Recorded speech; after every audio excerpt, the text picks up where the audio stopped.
We are live from London with Hungarian midfielder Dániel Tőzsér, Queen's Park Rangers player. Hi Daniel. Hi. I wanted to ask, in Hungary many children grew up and still grew up with the myth of Ferenc Puskas. Was this the case for you as well?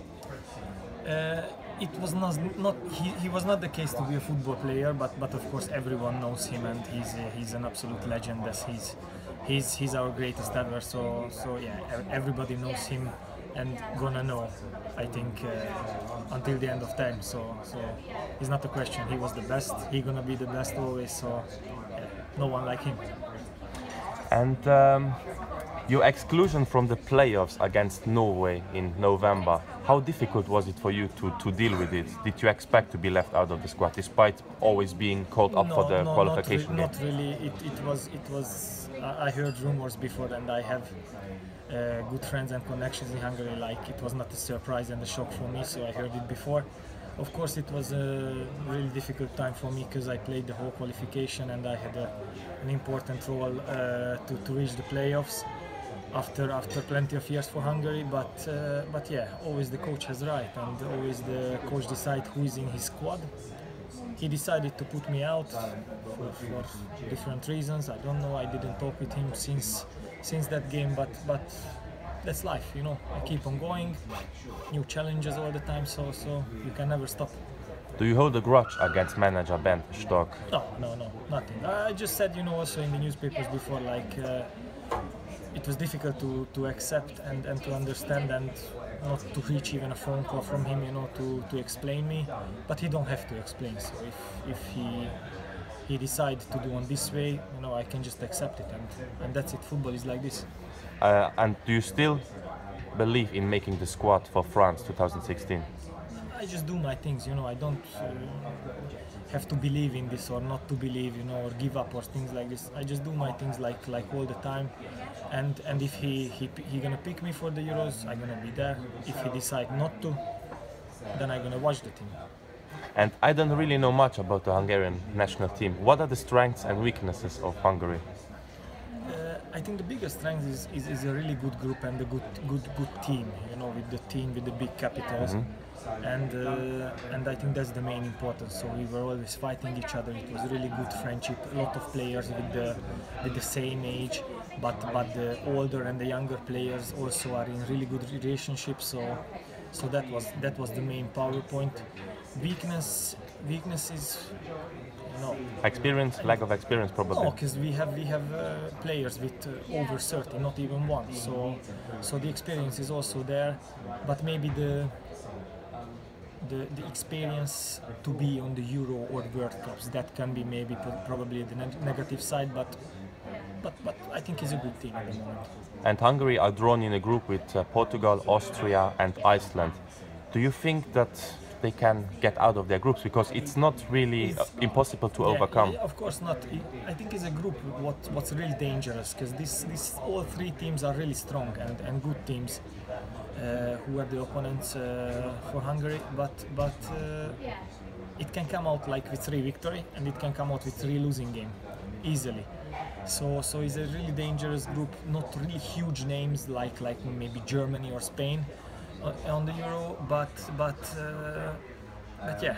I think it will be an interesting Euro for Hungary also. And whatever will happen, are you still cheering up your country this summer? Of course, it's not a question. I'm gonna be or there or front of the television and watch them and support them. And what do you think of the evergreen Gabo Kirali? Is he still a reliable goalkeeper despite his 40 years? Of course, he's fantastic with his grey pants, and yeah, he's a legend. He's a fantastic person also. He's an idol in Hungary, and I'm happy to play with him and have good relationship with him. So yeah, I can talk only positive things about him. And about the grey jogging, is it true that in Hungary many shops sell this grey jogging? He started to have his own brand now with this, because that becomes his mark. So yeah, why not? You know, when you're in a situation like him and you're a fantastic goalkeeper, you have more than 100 caps for your country. you can make your own brand, and he does, and why not? And we are all happy for that. And Hungarian football in the 50s and in the 60s, it used to peak, it reached a World Cup final, but then for many years it was overshadowed. It was like in the background of the football that counts. Do you think that with the qualification at Euros, Hungarian football is on the up again? I think the very important thing is the government now invests a lot of money to football, to start from the basic, to make academies, make stadiums. The league at the moment is not good. We have to be honest, it's not a good league. We cannot reach Champions League or Europa League with the teams who are playing in Hungary. But the league gonna become better with the grown-ups. And I think in a few years there are gonna be new talents, a completely new generation who can grow up in a really good circumstances. Now they try to fix also the coaches, a new level, you know, everything to start in a German model, you know, to do everything. And I think it's gonna work because the main thing was, you know, there was no investment in football. So the stadiums were from the 50s, old stadium, old training grounds. The coaches and everybody had the same mentality like in the 50s, and like this, you know, you're gonna stuck in that time also. So, in my opinion, is this about? Do you eye a return to Hungary at the end of your career, maybe Debrecen? You never know what football brings, you know. So I cannot really look forward, but we're gonna live with my family in Hungary, that's for sure. If football and if life gonna bring me a contract in Hungary in the end of my career, I'm more than happy to do it. So I have no problem with that. I start from there. I'm always proud to be a Hungarian, and I have no problems with that. I still have a few years to play on a good level, and I try to do it. But you never know what's football gonna bring you. That I learned already. And if I can ask you, you were promoted with Watford last season, and you were one of the best players of the team. Why did you decide to leave for Queen's Park Rangers? It's very simple. I wanted to stay there.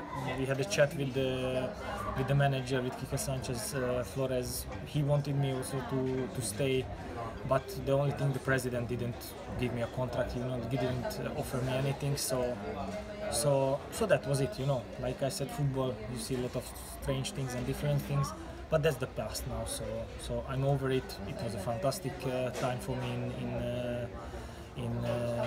in Watford, and I really gonna think only positive way, and I still have some contact with the guys over there, but yeah, that's it, that's life. And what do you think of your friend Paul Dardai's rise with Hertha Berlin? They are third in the Bundesliga. Yeah. Did you expect him to be like as good as this in his first season? I can tell also I had luck to work with him, and yeah, he's nothing special, but he brings everything in the best performance. Discipline. So yeah, he's very disciplined. He don't create problems when you don't have to. He do simple things, simple training, train like you play, and I think he's gonna reach a really high level because he's got a lot of quality in his mind and in his life also when he went through, you know, played for record time, you know, for Hertha Berlin and also a lot of times for national team. So he knows what football is about, and like a coach also, he keep on going on this way. So I can talk only positive things about him also. And in your career, what are your proudest achievements? The ones you always keep in your head? I was proud to play more than 30 times for my country. When I played in Belgium, we reached everything what was possible with the club. Like we become, after almost 10 years, champions. Ghent, yeah? Genk. Yeah, champions, cup winners, super cup winners. We went to Champions League with the team. Then I had chance to play in Serie A, even what was not the best place, you know, to play for, because I had some difficulties in Genoa. Did Gasperini not appreciate you as a player? Yeah, but you know, the main problem was for me how I felt like I didn't spoke the language, and that gives me a lot of difficulties. But only this thing also makes me just stronger. So now I speak Italian also, so I'm more than happy with this also.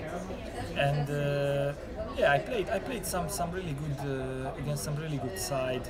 I had chance to play Champions League with two different clubs, Europa League. So I played on the really highest level, and yeah, I still have some years to go. So Watford was also a really high point to get promoted on the first year when we had to, where I played the most appearances from the team. So yeah, I'm not negative about my career. So I have really some good memories, but I still want to reach some things. So, you know, so I still have some years to go. So I keep on going until the end. Do you see your future at Queen's Park Rangers? I have 1 more year contract, but like I said during this interview, you never know what's gonna bring the transfer window again.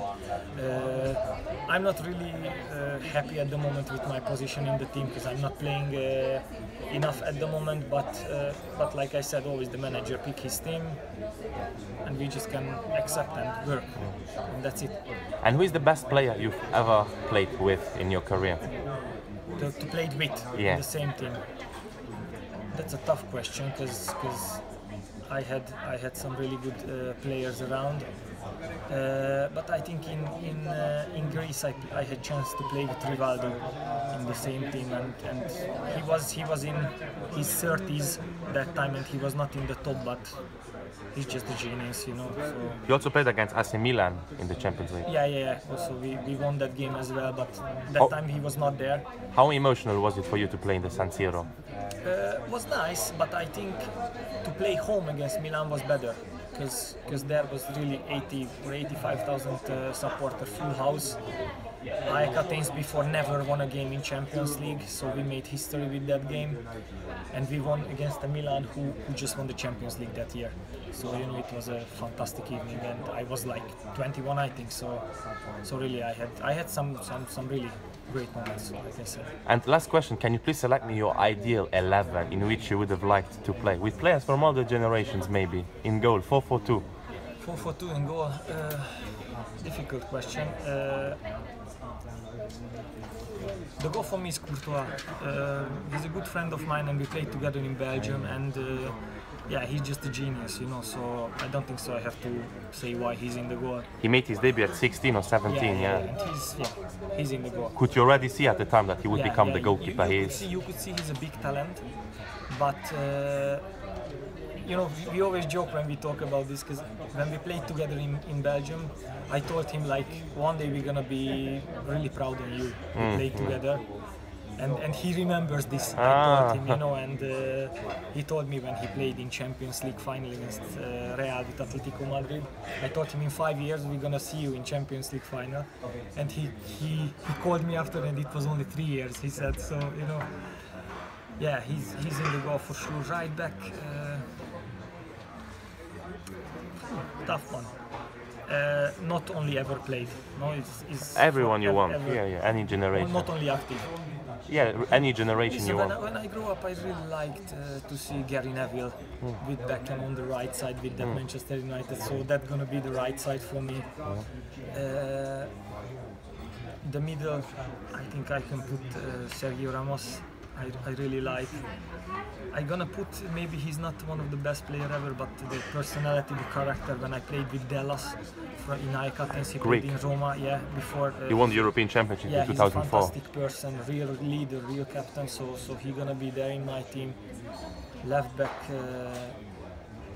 Roberto Carlos. I grew up on him. Easy pick. Right side, and I put Beckham. Then yourself? No, I don't put myself in this team.